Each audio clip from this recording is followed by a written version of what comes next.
is Shakara McLean, and welcome to Great in Your Academy's After Chapel Chats, where there's always more to the sermon.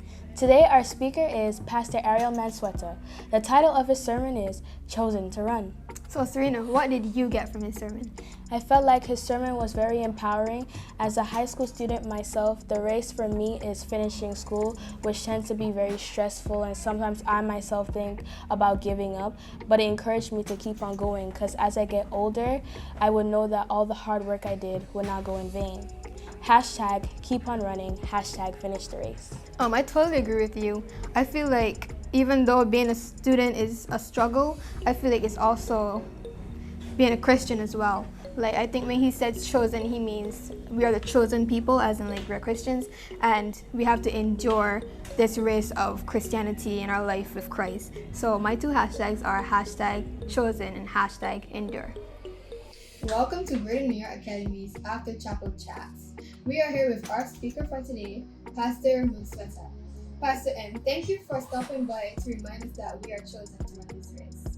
Our first question is, we know that it's not easy preaching to young people and that it's very hard to find a sermon to preach to us. So how did you decide what sermon you would preach today?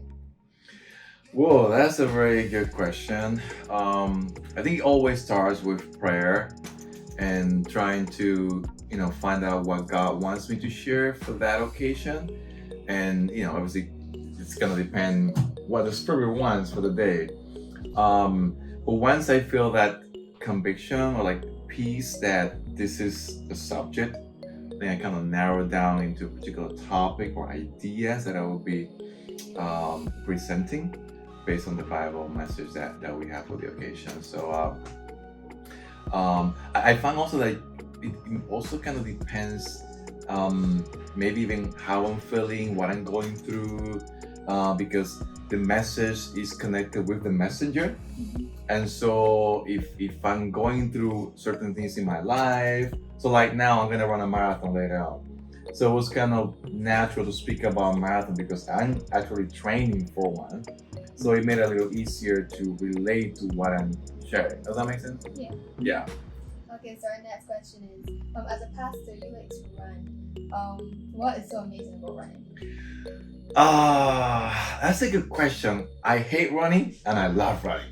So you kind of hate the idea of starting to run, but once you do it, I think it's the sense of accomplishment. That's one thing. When you set a goal, I'm gonna do 3 miles, 5, 10 miles, and you finish that, is the whole adrenaline in your body, endorphins, all those chemicals releases in your brain. It makes you feel good. It also obviously, you become healthier, stronger, you got more confidence because you can go longer distances or you can go faster distances. And so it's that sense of accomplishing something good that makes you a better person, and also gives me an opportunity to relate and meet people with similar interests like running. Last but not least, we heard that congratulations are in order as you are the newly elected executive secretary.